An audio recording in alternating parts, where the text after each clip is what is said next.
The magnetic fields created by current carrying wires are going to follow this mathematical equation. B equals mu naught over 2 pi times I over R. So B is the magnetic field strength. We measure magnetic field strength in a unit called Teslas, which we abbreviate with a capital T. Mu naught is a fundamental constant. It equals 4 pi times 10 to the negative 7th. I is the current, measured in amps, and R is your distance to the wire, measured in meters. So for example, if I have a wire carrying current to the right, and it's 12 amps, and I want to know what's the magnetic field at this point here, I would need to know what is this separation distance. Now this leads into the idea that the farther away from the wire you get, the weaker the magnetic field. The closer to the wire you get, the stronger the magnetic field. Mu naught, the 4 pi times 10 to the negative 7th, that's a fundamental constant that applies for a vacuum, and we can use that constant to apply for our own atmosphere too. It is slightly different, but nothing noteworthy. And then I is the current, so the stronger the current, the stronger the magnetic field will be. The weaker the current, the weaker the magnetic field will be. We'll talk about direction at the end of this video. So let's take a look at the first question. A wire has a current of 12 amps. What is the field strength at a distance of 30 centimeters? So B equals mu naught over 2 pi times I over R. So mu naught is 4 pi times 10 to the negative 7th. We're going to divide that by 2 pi. Some people have said, well, can I just call this whole blob here 2 times 10 to the negative 7th? As long as we're in vacuum or the atmosphere of the Earth, absolutely. The current is 12, and the distance is 30 centimeters, so it's going to be 0.30 meters. I have to convert that to meters. At this point, we go to the calculator. I'm going to do 4 pi e negative 7 divided by 2 pi times 12 divided by 0.3, and the result is 8 e negative 6, and the units Teslas. Another example, a wire creates a field equal to Earth's magnetic field, which is 45 microteslas. That number bounces around between 20 and 60 microteslas. It depends on where you're at on the Earth, and is a little bit more complicated, but on average it's about 45 microteslas. So the wire creates that field strength at a distance of 20 centimeters. So how much current does the wire carry? So B equals mu naught over 2 pi times I over R. So what I will do is I am going to simplify this little bit right here. I'm going to call that 2 times 10 to the negative 7th just to make my life a little bit easier in the mathematics. So I'll go 2e negative 7 times I over R.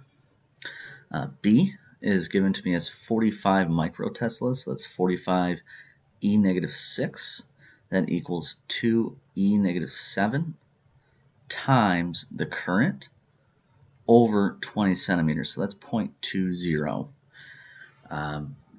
What I will do is on the right side of the equation, I'm going to do 2e negative 7 divided by 0.2, and that's going to give me 1e negative 6. So I'm simplifying this down to 45 e negative 6 equals 1 e negative 6 times I. If I divide out the 1 e negative 6 on both sides, the result of this will come out to be 45 equals, 45 amps equals I. So the current would need to be 45 amps.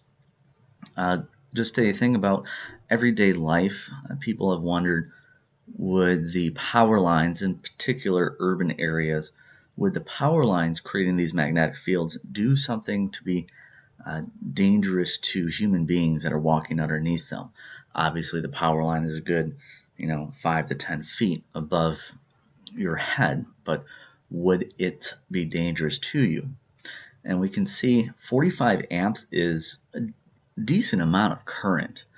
The most current you see in a household is 20 amps. And 45 microteslas is the magnetic field strength of Earth.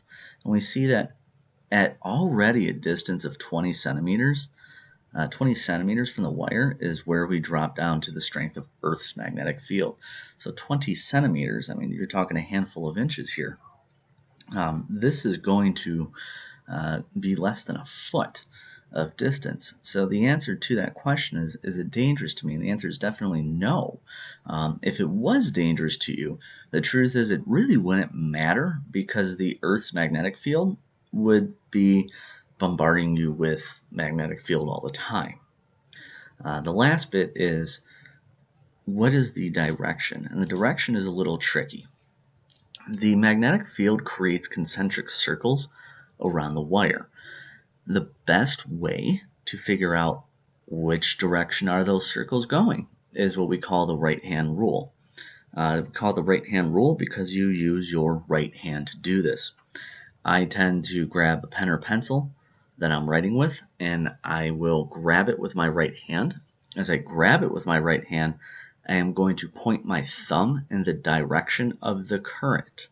And then I'm going to pay attention to see, how do my fingers wrap around that wire? If we come back to this, we see, all right, I got a wire carrying current to the right. So let's just copy this fellow and bring it down here. So here's my current going to the right. The magnetic field around this wire, if I hold my pencil and I grab it with my right hand with my thumb pointing to the right, I see that my fingers are wrapping around the front end of the wire like so. Now this is difficult to draw 3 dimensions in a 2-dimensional plane. So our solution to that is to use a series of X's and dots. So X means away from you, or described as into the page,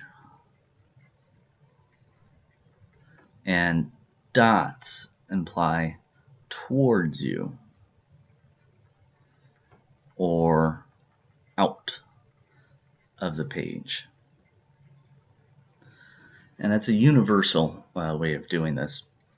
So if I think about this magnetic field here, it's rising up behind the wire, it's coming towards me, then it drops down in front of the wire and goes back into the page or away from me.